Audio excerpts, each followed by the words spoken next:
Hello guys, so gagawa tayo ngayon guys ng palaman ng chocorol. Dito maglalagay tayo ng 1 kilo ng brown sugar. Tapos maglalagay din tayo ng 1 kilo ng third class. Ayan, sabay mo na paglagay.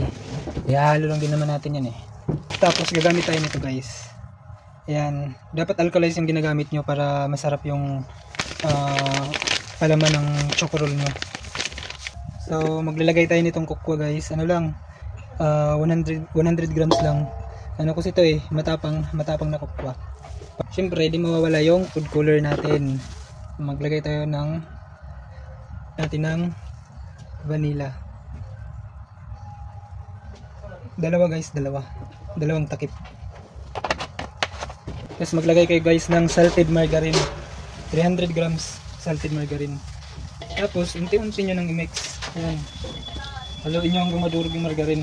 Tapos buhusan nyo ng gatas para medyo mabasa-basa. Ano pa? Yan guys, medyo basa na.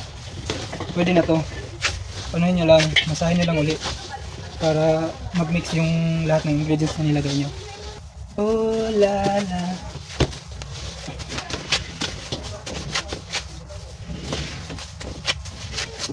Yan guys, may palaman na tayo ng chocorol. Pwede na yan.